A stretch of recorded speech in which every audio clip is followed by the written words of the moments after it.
Welcome to this edition of the First Aid Show. In this film, we talk to an air ambulance paramedic to find out more about how the air ambulance makes a difference to all responders on the scene and families.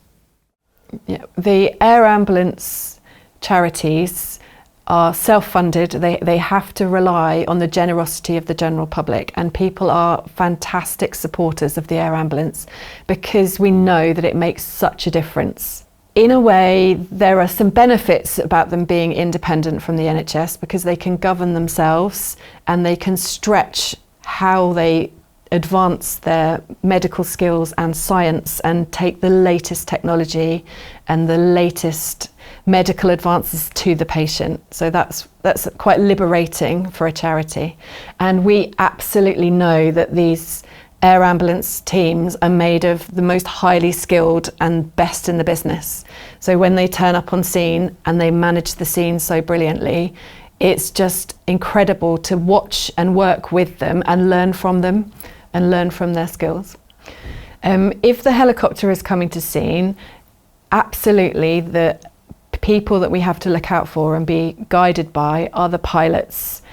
We should not, under any circumstances, approach the helicopter, even if it's just you wanting to help and you're wanting to provide assistance. You must stay at least 30 to 50 metres away from the helicopter. The helicopters typically have the rotor blades and the sails can come down, and it's highly dangerous to be near the rotor blades. So never approach a helicopter unless the pilot gives you the thumbs up.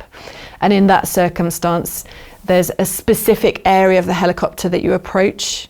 You can't just walk behind it or directly in front of it because this is a really dangerous area. So always be guided by the people on scene and the pilots. When the helicopter lands, it often will drive up bits of debris and dust and grass or sand, depending which environment it's landing in.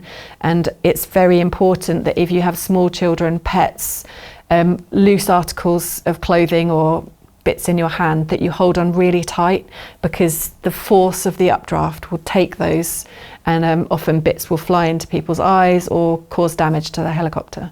So just to be safe, it's best to give a good distance.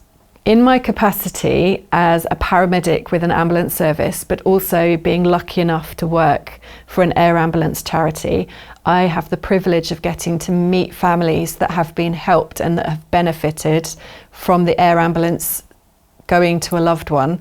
And whether that comes from a happy ending and they survive, they might still have life-changing injuries, but they are so grateful for the prompt, speedy and skilled response that comes to the scene and brings that level of calm and authority that manages the scene, manages the environment, and can bring such incredible advanced medicine that's needed in that time and that situation. They can provide anaesthetics, they can bring blood, they can bring ultrasound, all the things that you would expect to find in an emergency department, but they come to you and they provide the expertise that is just critical for getting the best outcome from that situation.